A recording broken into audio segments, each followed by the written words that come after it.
convite. Acho que essa quinta-feira está sendo muito legal. Lá no HC já está repercutindo bastante. Toda hora alguém fala, a gente vai conversando. Então, achei uma excelente iniciativa. Parabéns aí para a equipe. Bom, gente, prazer. Eu sou Marcela, sou fisioterapeuta, trabalho na área esportiva. Mais especificamente com algo que a gente chama de reeducação funcional. Vou explicar um pouquinho o que é a reeducação daqui a pouco. A reeducação funcional ela não é só na área esportiva, a gente tem na área musculoesquelética, na neuro, na geronto, na saúde da mulher, mas eu trabalho especificamente com a parte esportiva dessa área. No HC, eu trabalho como gestora do curso de especialização de fisioterapia esportiva e trabalho numa clínica que chama Care Club. Tem algumas unidades aqui em São Paulo. É uma clínica voltada para atleta. Muito bem, então, o que é a reeducação funcional? A reeducação funcional é uma abordagem baseada na função e não na patologia. Isso é um conceito que a gente tem começado a usar muito na fisioterapia. A reeducação já trouxe isso há bastante tempo, mas isso está ficando cada vez mais presente no nosso dia a dia. A gente utiliza conhecimentos de músculo-esquelética, da neurologia, que nosso sistema nervoso é quem controla o movimento, e de gestão. Gestão por quê? Porque tem algumas estratégias na gestão que ajudam a gente a buscar a causa raiz de algum problema, de algum gerenciamento, e a gente utiliza essas estratégias para encontrar a causa raiz de uma queixa funcional, de uma queixa de um paciente, tentar entender o que de fato está acontecendo para que aquilo ali apareça. E aí, uma vez que a gente conclui, a gente investiga isso através do movimento, uma vez que a gente conclui qual é a estratégia motora que a pessoa usa para fazer aquele movimento, uma vez que a gente conclui por que ela faz aquele movimento daquela forma, a nossa conduta é corrigir esse erro postural, esse erro de movimento na tarefa. E aí, a partir daí, a gente tem a resolução da queixa. Então, isso, mais ou menos, é o que a gente faz na reeducação funcional. E aí, uma vez que eu estou falando de movimento, a gente tem que ver movimento, mas por que analisar movimento? Então, a primeira coisa com certeza vocês têm na experiência clínica de vocês, a gente vê isso em estudo científico, as dores, na maioria das vezes, elas estão ligadas a uma determinada tarefa. A gente costuma ouvir do paciente, ele já vem direto falando para a gente, eu tenho dor no joelho para correr, eu tenho dor no ombro para lavar louça, eu tenho dor na lombar para carregar meu filho. Então, geralmente eles já vinculam a dor com alguma situação, algum momento, alguma função. E, por outro lado, a gente tem percebido cada vez mais que as dores não estão ligadas à alteração estrutural. Então, a gente tem muitos estudos que mostram que não tem uma correlação direta, por exemplo, com hérnia de disco e dor. Tem pessoas que têm dor lombar e não tem hérnia de disco, tem gente que tem hérnia de disco e não tem dor lombar. Tem gente que tem osteoartrose em alguma articulação e não tem dor, não tem limitação de movimento. Tem gente que tem, mas não tem processo de osteoartrose. Então, cada vez mais a gente vê que a patologia estrutural não está justificando as queixas. As queixas estão mais relacionadas à função, ao movimento.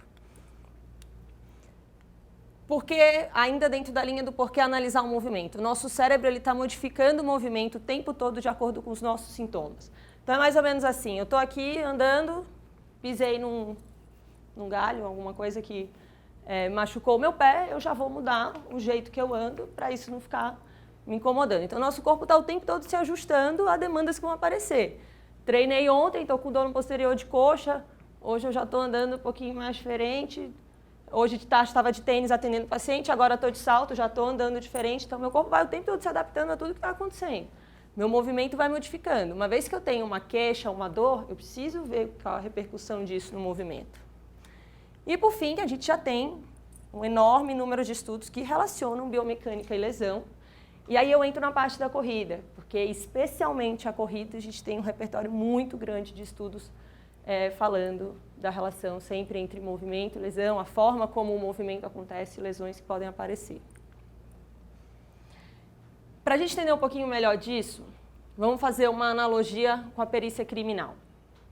Então, o perito tem como objetivo, ele, a equipe dele, tentar descobrir o que aconteceu naquele crime, quem cometeu o crime, quem é o culpado pelo crime. O nosso papel é o mesmo, a gente quer descobrir qual é o culpado por uma dor, por uma queixa, por uma sobrecarga. O papel do perito, a perícia em local de crime é considerada o berço da criminalista, o ponto de partida. A primeira coisa é chegar e deixa eu ver o que aconteceu aqui, deixa eu analisar a situação, deixa eu ver o que está acontecendo. Olhar a cena do crime, procurar tudo o que tem de fatores ambientais que estão associados ao crime, tentar entender o que aconteceu aqui de movimentação, de demanda. E esse é o espaço que se encontram vestígios que se transformam em provas para condenar ou inocentar suspeitos. Então, às vezes, a gente já olha para o nosso paciente e fala, esse paciente está com dor no joelho para correr, mas ele tem um encurtamento de psoas. Já dá para ver na postura dele em pé que ele tem um encurtamento de psoas. Deve ser esse o problema dele. Aqui é onde a gente vai descobrir realmente. A gente precisa ver a situação para ver se realmente isso tem influência ou não. Não dá para eu concluir isso só por um simples teste de encurtamento de psoas. Preciso ver se isso realmente tem uma influência na tarefa. E o perito tem a função de analisar a cena e registrar através de fotografias e narrativas. Então, isso faz parte da nossa avaliação. Isso precisa ser registrado. A gente precisa avaliar o movimento e a gente precisa registrar da mesma forma que esse cara faz isso quando ele vai investigar um crime. Então, a análise do gesto esportivo é a forma que a gente tem de periciar o mecanismo que leva à queixa do atleta ou que pode deixá-lo suscetível à lesão. Então, uma vez que eu paro para olhar o meu atleta correndo, eu vou tentar identificar por que ele tem uma possível dor no joelho. Se isso está relacionado a algum desalinhamento em plano frontal, em plano sagital, o que está levando de fato a essa queixa. Deve ser o início, o ponto de partida para o resto da investigação. Por quê? Porque aqui a gente já mata um monte de coisa. Se eu olhar um movimento e ele já me mostrar, me dar um direcionamento de que tipo de desalinhamento ou que tipo de falha está acontecendo, eu já sei quais são os outros testes que eu vou fazer a partir dali. Eu não preciso fazer todo aquele leque de testes que a gente tem à nossa disposição. Não é porque o meu atleta tem uma dor no joelho que eu tenho que fazer todos os testes ligamentares e meniscais e de função. Não, aqui eu já só de olhar o movimento eu já vou saber mais ou menos por onde ir. E o que a gente tem de instrumento hoje para avaliação de movimento? A gente tem a análise cinemática e a gente tem a análise cinética. A análise cinemática basicamente são aquelas câmeras 3D super modernas e desenvolvidas. E a gente coloca marcadores, a gente precisa de um espaço adequado, a gente precisa de um ambiente controlado para isso. Os operadores também são pessoas que têm que saber mexer nesses aparelhos. E aí a gente coloca marcadores na pessoa, a gente tem uma série de pontinhos que formam esse tipo de imagem, e daqui a gente consegue ver ângulos, ver qual ponto moveu primeiro que o outro para tentar identificar sinergias. E mais moderno, agora a gente tem os smartwatches, que eles têm acelerômetros. A gente consegue ver, por exemplo, cadência na corrida, a gente consegue ver tempo de apoio, tempo de fase aérea. Os corredores é o queridinho dos corredores, eles adoram esse tipo de recurso e para a gente é super importante, porque a gente tem um dado quantitativo ali durante o treino. E a gente tem a análise cinética, que é onde a gente vai medir especialmente força, através de isocinético, eletromio, a gente vê através da plataforma de força como que está a pressão, por onde ela está sendo distribuída. Então, a gente hoje tem esses recursos para analisar o movimento, para tentar entender o que está acontecendo e chegar a uma conclusão. A questão é que a realidade disso é que todos esses instrumentos de avaliação, eles trazem dados quantitativos, eles são de alto custo, eles demandam um tempo alto de aplicação, precisa de treinamento para usar, porque são aparelhos complexos, softwares complexos, e ele fornece dados complexos. Então, na maioria das vezes, a gente vê lá um monte de gráficos e a gente fica meio sem saber entender. A gente precisa de alguém que saiba, alguém que é treinado, que costuma estar com aquilo, para mostrar para a gente falar, mas o que realmente isso aqui está me dizendo, isso aqui está me falando alguma coisa. E, especialmente esse ponto, na maioria das vezes, para a prática clínica, para o nosso dia a dia, esses dados são pouco relevantes.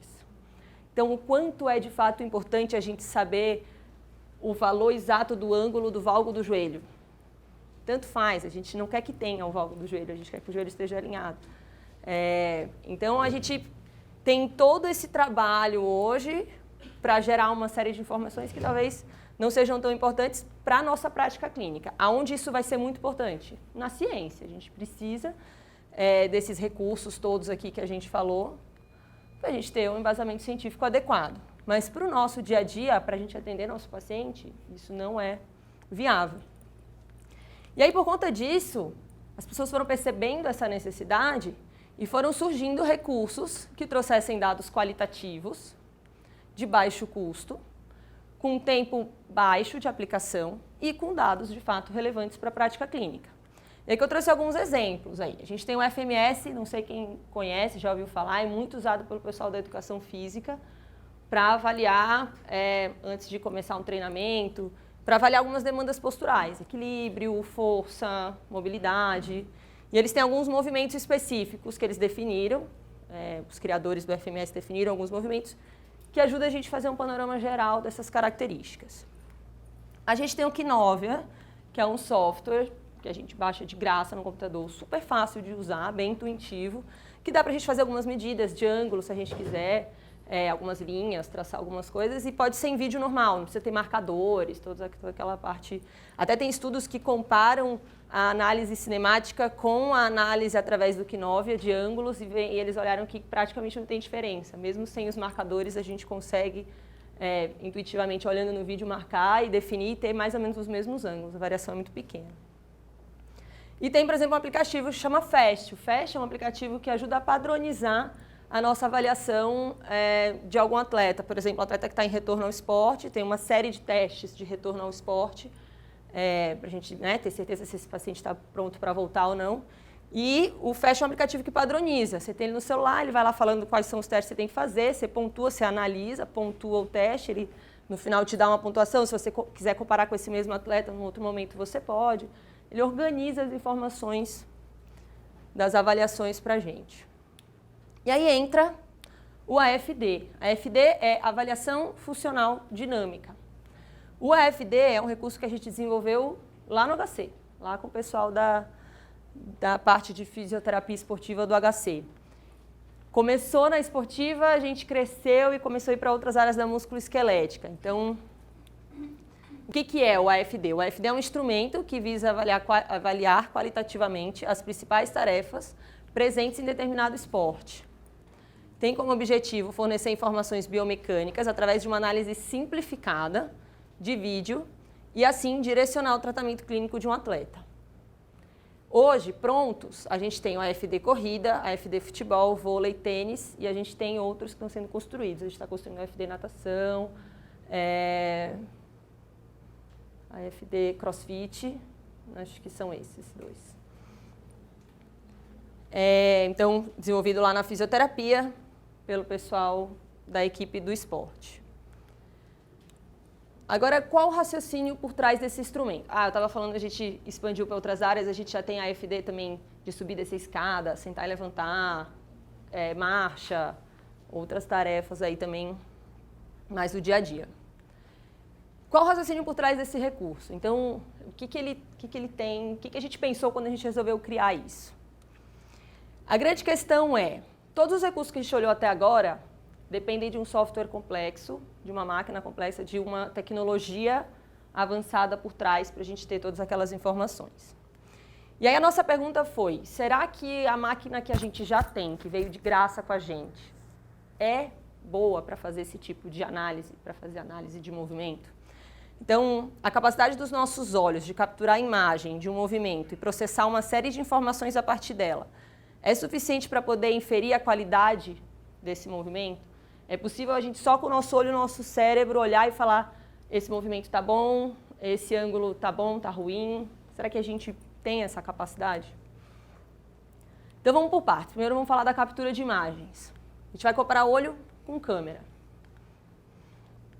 A nível de resolução, nossos olhos, em média, alcançam 576 megapixels. Já uma câmera, as mais avançadas alcançam 570. Então, até aí nosso olho tem uma resolução melhor do que a câmera, ele já captura imagens melhor do que a câmera. Foco. Nosso olho tem mais pontos focais que criam a imagem. Então, a gente consegue, porque nossos movimentos dos olhos são bem rápidos, a gente consegue criar vários pontos focais e a gente cria uma imagem única. Então, a gente não precisa focar numa coisa só, a gente consegue ter um foco geral. Já as câmeras não conseguem fazer isso. Se vocês olharem quando a gente mexe na câmera, ela foca um ponto, o resto fica meio diferente, assim, não fica tão nítido quanto aquele ponto focado. Faixa dinâmica, esse é o mais legal. Sabe quando a gente vai tirar uma foto num lugar muito claro, e aí ou a pessoa fica escura e o fundo fica normal, ou então o fundo fica claro demais para a pessoa aparecer, a gente fica com aquela briga de luz? Isso é faixa dinâmica, é o quanto a gente consegue ter essa relação com a intensidade da luz. E os nossos olhos são 510 vezes melhor do que as câmeras. A gente não tem isso, de olhar para a pessoa e não conseguir olhar o fundo, ou olhar o fundo e não conseguir olhar para a pessoa. A gente consegue ajustar isso muito bem. E, por fim, tempo, aí é onde entra o nosso ponto negativo. A gente não consegue gravar imagens para olhar de novo depois. A gente não consegue, em algum momento, acessar e ver de fato. A gente tem lembranças, mas a gente não vê novamente. E as câmeras, além de permitirem que a gente grave, consiga ver o que aconteceu no tempo passado, a gente consegue ver numa velocidade controlada. Então, se a gente quiser botar no câmera lenta para pegar os detalhes, a gente consegue. Então, a gente tem um bom recurso, a gente tem o olho que é um bom recurso, mas a gente não precisa se desfazer das câmeras, ainda mais as câmeras simples. Conclusão, é legal ter uma câmera, mas não precisa ser uma mega câmera, né? Não precisa ser a melhor câmera que existe no mercado. Não, uma câmera simples, uma câmera do celular, a gente já consegue fazer uma boa avaliação, desde que a gente consiga também usar a avaliação a olho nu, especialmente por conta desse ponto aqui. E no esporte, que os movimentos acontecem muito rápidos, a gente precisa ainda mais desse recurso do controle da velocidade. Agora, como essa informação é processada pelo nosso cérebro? Como funciona, então, o nosso software? Né? Tudo aquilo que eu falei dos outros programas, vamos ver como é o nosso. O olho é quem captura a imagem. Daqui a informação vem para o lobo occipital, que é o lobo responsável pela interpretação da visão. Ele analisa distâncias, ângulo, formas, cores, movimento. E quem faz isso é a área visual primária. É um pedaço que fica bem aqui no meio do lobo occipital. E aí, o reconhecimento da imagem, o significado da imagem, tipo, eu olho isso aqui, eu vejo qual é o formato, eu vejo qual é a cor, eu vejo, enfim, todos os ângulos, as curvas. Para eu saber que isso aqui é um controle que eu ilumino o slide, para eu dar o significado disso, é a área visual secundária, que é quando a gente lesiona essa área, que a gente tem aquela agnosia lá, que a gente olha o objeto e não sabe o que é, a pessoa bota copo na cabeça, bebe água no chapéu, tipo, ela não sabe se aquilo ali é um copo ou não é, ela não tem o significado. É essa área visual secundária, que fica mais aqui em cima, tá? Bem na parte de cima. Então, ele dá o significado, ele organiza a imagem, interpreta, dá significado e depois conduz para os outros lobos.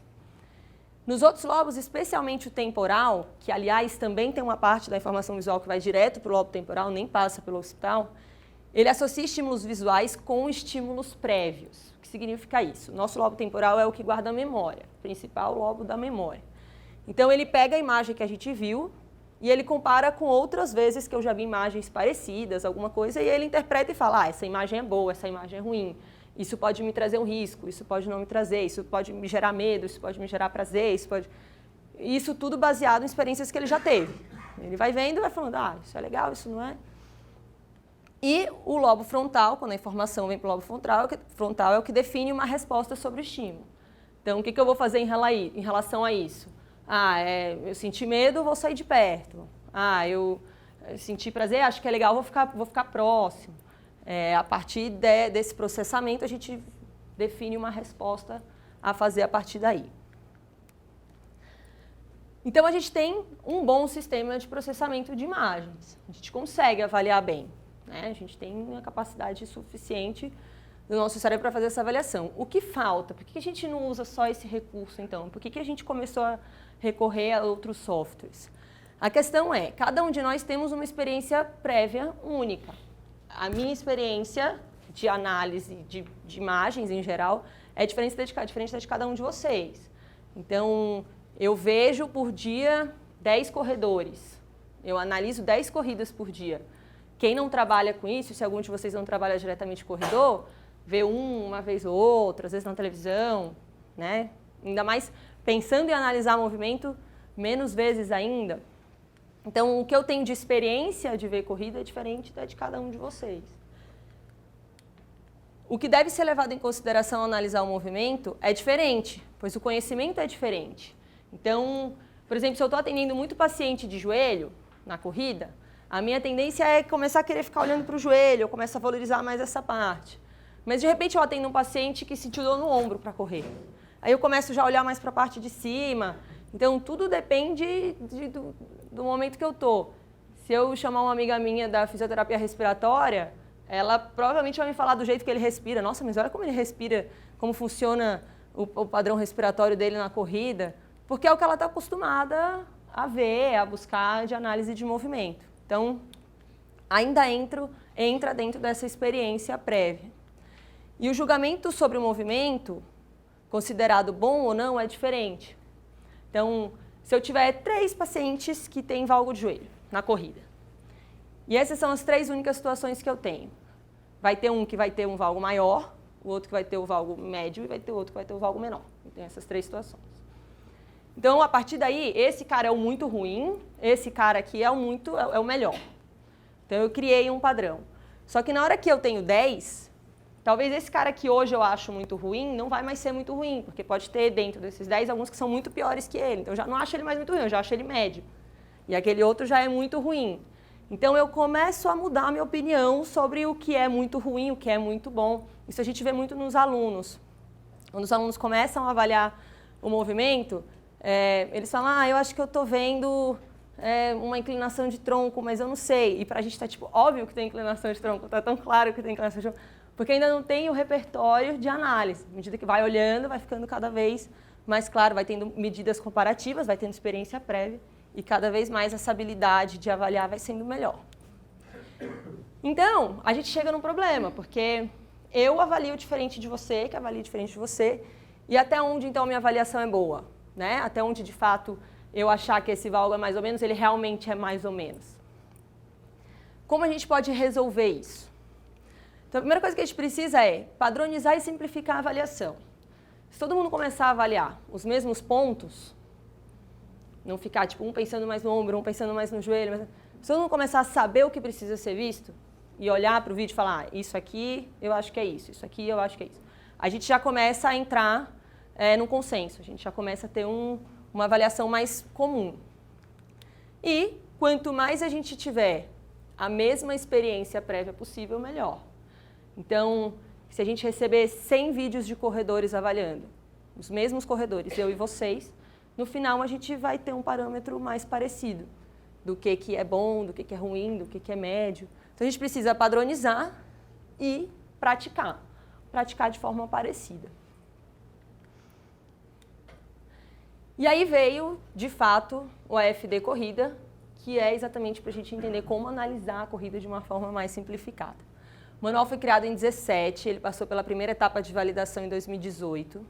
O objetivo é avaliar a biomecânica da corrida e o manual é dividido em 5 partes. A gente tem uma descrição da tabela da tarefa avaliada, a gente tem um protocolo de filmagem, porque a gente gosta de usar a câmera para você ter a imagem depois para avaliar. A gente tem uma tabela com itens de avaliação, que é isso aqui, a gente vai falar um pouquinho mais.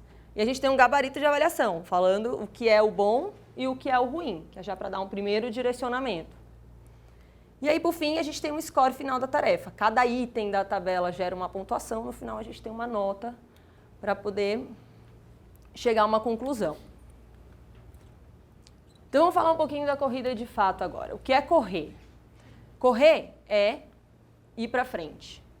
Ir para frente rápido o suficiente até que a gente atinja uma fase aérea. Então, a diferença do andar para o correr é que o correr tem uma fase aérea. Mas o objetivo é ir para frente. Como a gente faz isso? A gente faz isso em pé. A gente precisa estar em pé, postura ortostática, para poder ir para frente. Para eu sair daqui para lá, eu preciso empurrar o chão para trás. Então, eu empurro o chão e isso desloca o meu corpo para frente.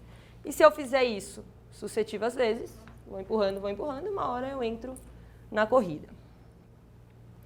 Isso é correr, nada mais que isso. Qualquer outra explicação fora disso, a gente já está indo em aspectos... correr uma sucessão de saltos. Não, porque salto é ir para cima, é se afastar do chão. Correr não é ir para cima, é correr para frente.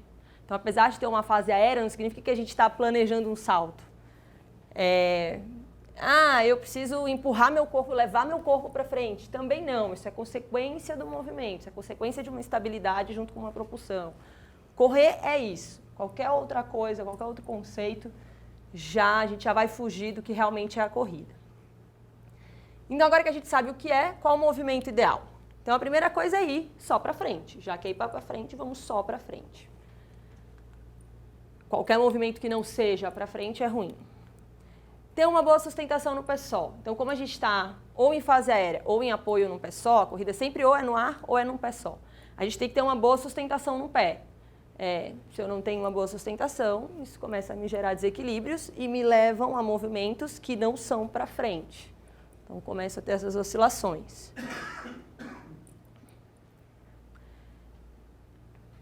Como a minha intenção é empurrar o chão para trás, se meu pé entrar na frente do meu corpo, eu não consigo empurrar o chão para trás. Se eu empurrar nesse momento, eu vou estar empurrando o chão para frente e indo para trás. Então, na corrida, é sempre importante que o pé esteja bem próximo ao corpo. Se o pé entra perto do nosso corpo, aí a gente consegue imediatamente empurrar o chão para trás. Caso contrário, se o pé entra na frente, eu vou ter que esperar para depois empurrar. Eu só vou conseguir empurrar na hora que o meu peso chegar lá em cima. Então, se eu espero sem poder empurrar, eu vou perder sustentação, eu vou afundar, vou perder a ação antigravitária. E aí eu venho para essa posição agachada, que a gente já sabe pode levar um monte de prejuízos. Então, apoio inicial do pé embaixo do corpo para a gente conseguir empurrar efetivamente. E, por fim, quem empurra o chão para trás é o pé. Pés e mãos foram feitos para ter contato com o ambiente. E eles é quem são os pioneiros do movimento. Os movimentos começam por ele. Se o pé é quem está no chão, é ele que tem que guiar o movimento para trás. Se por algum motivo o meu pé está solto, está lá no chão, mas ele não tem ação de empurrar, essa ação vem de glúteo, por exemplo, e aí aquela pessoa que corre muito mais lançando a perna do que de fato empurrando o chão, como a gente quer, isso pode também me levar a sobrecargas. Imagina, músculo pequeno, músculo curto como o glúteo, carregando todo esse torque aqui, todo esse braço de alavanca para trás, isso começa a gerar sobrecargas. Se meu movimento vem lá do pé, aí eu uso toda essa energia de panturrilha, depois posterior de coxa, depois glúteo, para poder ter uma propulsão efetiva e não sobrecarregar ninguém. Então, propulsão sempre tem que vir do pé. Fazendo isso, o movimento está bem feito. A chance da gente ter qualquer desalinhamento, qualquer problema decorrente da corrida fazendo isso aqui é mínimo. A chance da gente errar é muito pequena.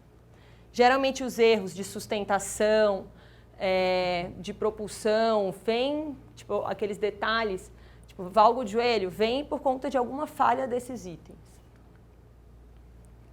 E aí, baseado nesses 4 pontos, isso aqui tudo é a forma como a gente criou o AFD. Baseado nesses 4 pontos, a gente definiu 27 itens a serem avaliados. Desses 27, 7 são itens de aspecto geral, que é aquela coisa que você bate o olho na corrida e você já vai definir, já vai julgar se aquilo ali funciona ou não. E 10 itens é quando você começa a olhar com a lupa. Você começa a olhar o que está acontecendo no joelho, o que está acontecendo no tornozelo, o que está acontecendo no quadril. Então, são 10 itens de cada membro inferior. Então, ao todo, 27. Eu vou falar um pouquinho desses itens com você, apesar de já ter falado uma boa parte deles agora. Então, ir só para frente gerou todos esses itens aqui, todos esses 6 itens. Então, se eu quero ir só para frente, eu não quero oscilação vertical, porque oscilação vertical é ir para cima e para baixo, não é ir para frente. Se eu quero ir só para frente, também não espero movimentos laterais na corrida, porque isso também é um gasto energético que não tem a ver com o que a gente está buscando. Também não quero rotações. Eu espero que o meu corpo esteja se apresentando à frente, né? Porque a minha intenção é ir para lá. Eu preciso de simetria, porque se eu tiver qualquer aspecto assimétrico, isso pode me levar a compensações de movimento também, de desvio, de deslocamento. E cadência. Cadência é a frequência de passos que eu faço por minuto. Tem muito estudo que já relaciona a quantidade de passos que eu dou com a oscilação vertical. Tem até um vídeo legal no YouTube da Garmin. A Garmin é uma das marcas de smartwatch. Se vocês jogarem em casa Vertical Oscillation Cadence, vocês vão encontrar esse vídeo Garmin, vocês vão encontrar fácil. Quanto mais frequente a minha passada, mais próximo a uma roda meu movimento fica. E aí mais linear eu fico. O objeto a forma geométrica que mais consegue deslocar linearmente é a roda. Né? Se eu botar um quadrado para rodar, a gente vai ver ele batendo no chão.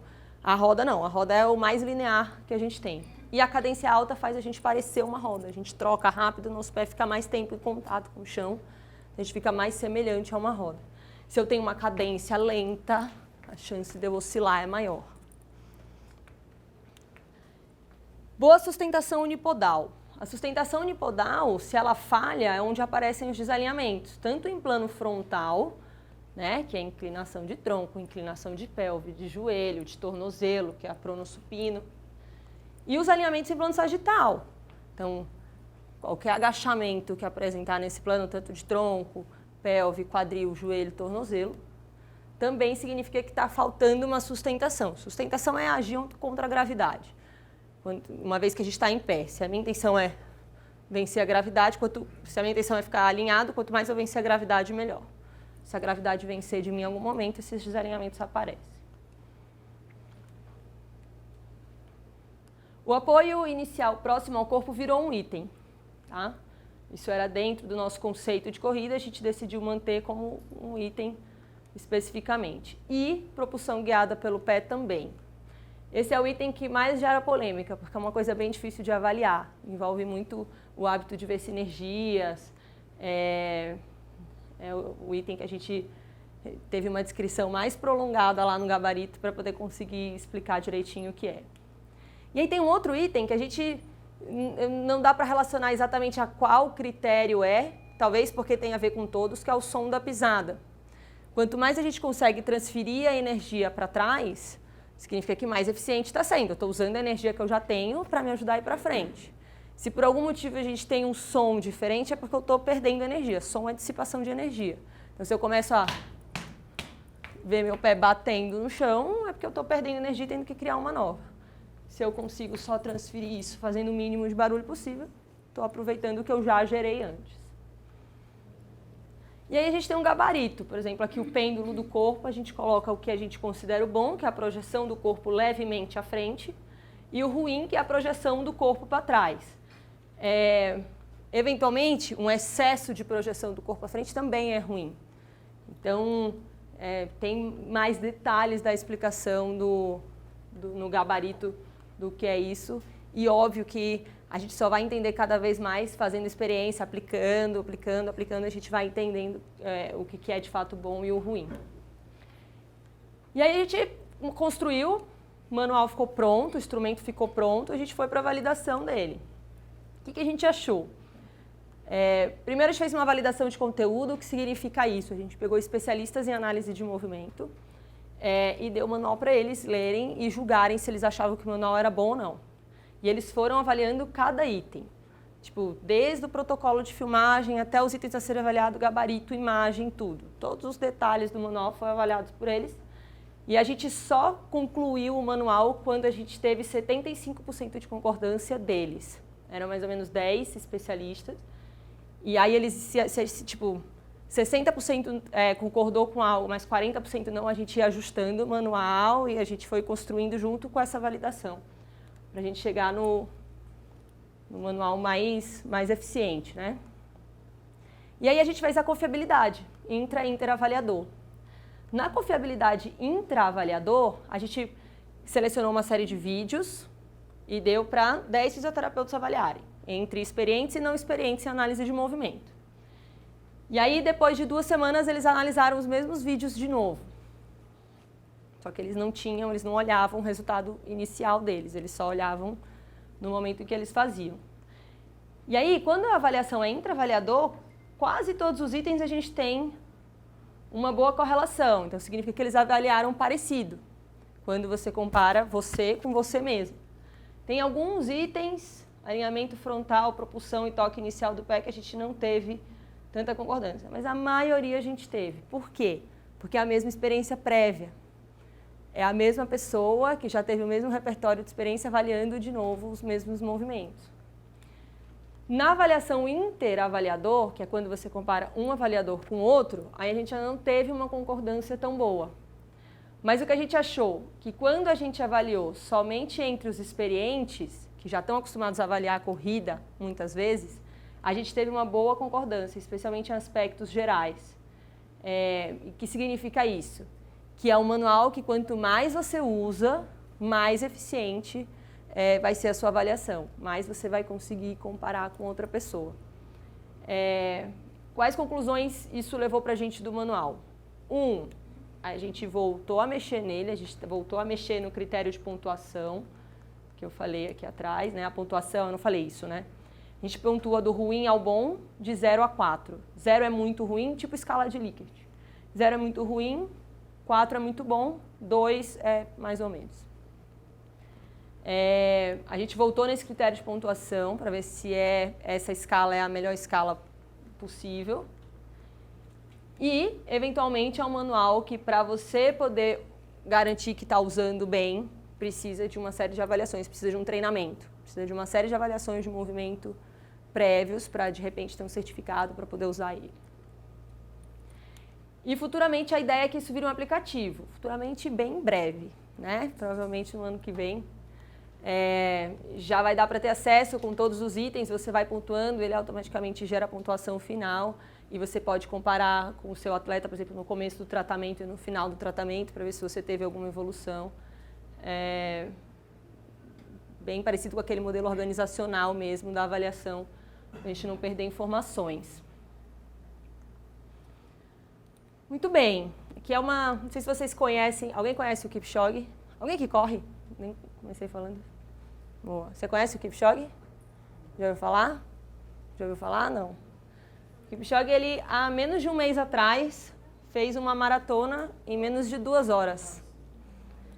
É o cara mais rápido do mundo. Não é um resultado oficial, né? Porque foi uma prova criada para ele e tudo, mas em breve vai ser. Eu não duvido que ele vai conseguir esse tempo. O recorde atual oficial é dele, que é 2 horas, 1 minuto e 40 segundos, alguma coisa assim. E ele usou, esse processo dele fazer o sub-2 na maratona, ele usou muito essa frase na campanha. No human is limited. Nós não somos limitados, a gente consegue, nosso corpo vai evoluir cada vez mais, a gente consegue chegar cada vez mais longe. Se você procurar um tempo atrás, sub-2 era impossível. Tinham cientistas falando que era humanamente impossível, biomecanicamente impossível você fazer isso. E aí chega lá, alguém faz, mostra tudo o contrário. Então, acreditem no potencial do corpo humano, acreditem no potencial dos olhos de vocês, do cérebro de vocês, porque não tem nenhuma máquina que funcione tão bem nesse sentido quanto a nossa. Obrigada.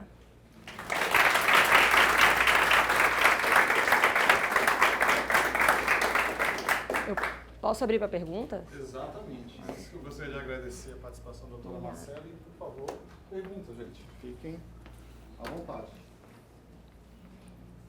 Não tenho receio, estamos entre amigos e colegas. Aproveitem a oportunidade. Se vocês quiserem enviar e-mail também depois, perguntando, pedindo material de referência, tudo, fiquem à vontade, tá? A gente está super aberto. A maioria das mulheres, quando elas começam a fazer corrida na esteira, elas começam a ter problemas nos joelhos. As mulheres, principalmente elas. Existe essa relação, porque assim, quando eu falo para eles, parem de esteira, sou quase inimiga dela, vai correr na rua, vai correr no parque, porque ali não tem aquele movimento mecânico que a máquina está fazendo você fazer, obrigatoriamente com aquele tempo da máquina, e sim o seu tempo. Acredito eu, pelo menos a minha experiência, é respeitar mais o corpo do que com algo mecânico como a esteira. Mas você tem essa relação entre as mulheres e os homens? Por que as mulheres sofrem tanto com a esteira, com esses problemas? Homens também, mas não nesse mesmo pressuposto. Eu tenho a relação entre esteira e na rua. Realmente é mais... Não dá para falar que é mais comum, mas é diferente. Correr em esteira é diferente de correr na rua. Isso é fato. Às vezes a maioria das pessoas, a gente olha o movimento na esteira é diferente do movimento na rua. Qual é o grande problema da esteira? Tem gente que fala, você não empurra porque o chão passa para trás. Na verdade, não é isso. A gente empurra porque se a gente não empurrasse, a esteira ia para trás e a gente ia inteiro para trás com ela. Então, a gente, de fato, empurra enquanto ela está passando. O que acontece primeiro, ela tem uma velocidade que é predefinida por ela, então você empurra, meio que tem que acompanhar aquilo ali que ela definiu. E segundo, tudo que está no nosso ambiente não passa. A gente está correndo parado. Então, o nosso sistema, ele perde a referência das coisas passando, ele perde a sensação do vento, ele perde a sensação dos objetos passando. E aí a tendência é a gente perder aquelas características do ir só para frente. Então a gente começa a ficar meio aqui, assim, tipo, a chance de a gente começar a oscilar é maior, de a gente começar a afundar é maior, porque a gente perde essa intenção, já que as coisas não passam. Então a tendência é que seja mais comum você se machucar em esteira do que fora. Mas eventualmente tem pacientes que correm super bem na esteira e quando vão para o parque, por conta de outros fatores distratores, correm mal. Exato. E aí também a gente vê uma diferença entre mulheres e homens, especialmente sobre as queixas que aparecem. Então, dor em joelho é bem mais comum em mulher. A gente sabe que tem uma relação anatômica por conta de tamanho de quadril, né, de pelve, o que aumenta o ângulo Q, pode facilitar ou não um valgo de joelho. Então, a gente vê também essas relações. Agora, mulher em esteira com homem em esteira, por exemplo, homem na rua, eu não sei se tem, sei lá, nunca percebi essa relação específica. Eu vejo que tem os dois pontos, mas não sei misturar os dois. Obrigado pela palestra, Marcelo. Bom, você tem uma ferramenta bem legal, né, que está quantificando os corredores, né? Então, a partir dali, eu vou ter como mensurar um certo risco para o corredor, né? Para mim poder gerar um protocolo, está preparado para correr ou não, como que ele está, para me direcionar no tratamento dele. Aí a gente cai na literatura, né? Tem vários dados, tipo, alterações têm relações com lesões ou não. Como que você correlaciona isso? Essa pergunta é muito boa. Assim, qualquer estudo que tente relacionar qualquer coisa com lesão, é difícil você achar bons resultados. Assim, até na nutrição, eu estava conversando com o pessoal da nutrição lá da clínica que eu trabalho, e eles tentam buscar relação entre aspectos nutricionais e lesão. E não tem como, porque a lesão ela é multifatorial. Então, é muito difícil você conseguir criar um grupo bem controlado de pessoas muito parecidas, que têm uma característica diferente, e aí esse grupo machucou mais do que outro. O tempo todo tem fatores influenciando que podem levar à lesão. Então, é muito difícil. Qualquer estudo, tipo, se vocês tiverem estudos que realmente têm um estudo bom, que relaciona lesão com algum fator, mandem e guardem, porque são estudos difíceis de achar. Mas na corrida, especialmente, a gente encontra isso. Inclusive, a gente encontra com relação à performance também. Então, cadência e se machucar é muito comum. Esses talvez sejam os mais comuns. Oscilação vertical e lesão talvez seja o mais comum de encontrar. Os outros movimentos talvez sejam mais difíceis, até porque a corrida, a maioria das lesões, ela é por repetição mesmo. É diferente, por exemplo, futebol, que tem muito trauma, tem muita contusão, enfim. Na corrida eu consigo te dar mais confiança de que tem uma relação entre a mecânica e a lesão. Não sei se eu respondi a sua pergunta. Mas acho que é mais ou menos isso. Assim. A gente tem mais segurança em fazer isso em relação à corrida. E aí, uma outra coisa importante que você falou, me lembrei, a avaliação não acaba aqui.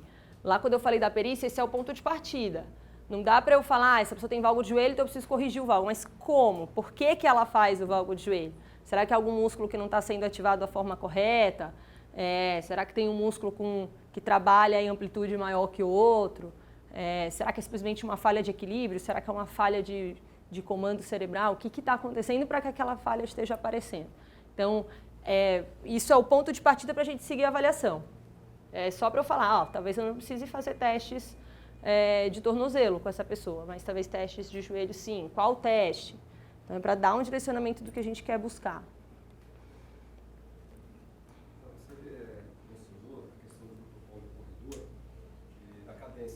Mas também tem a avaliação da característica de prova que o atleta participa. Por exemplo, você pega um fundista, um maratonista, então tem um tipo de lesão diferente daquele que corre 100 metros, por exemplo, corre uma prova de 5 quilômetros. também?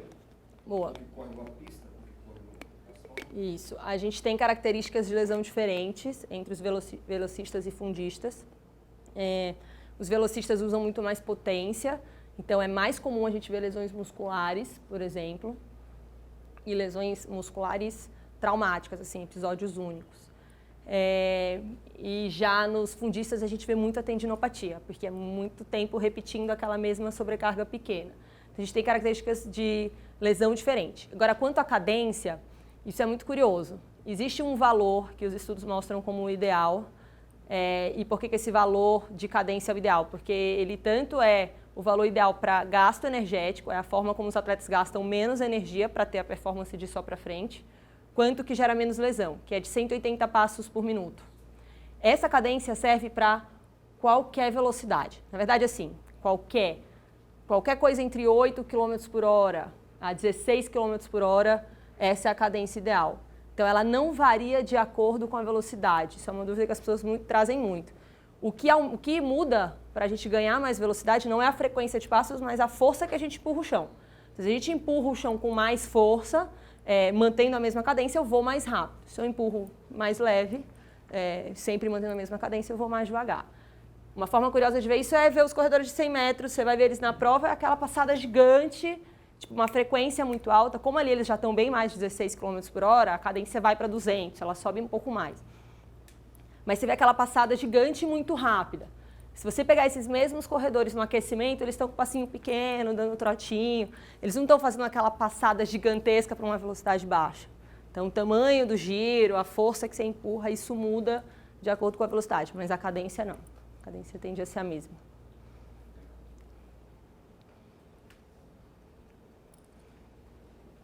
Mais alguma dúvida? Não.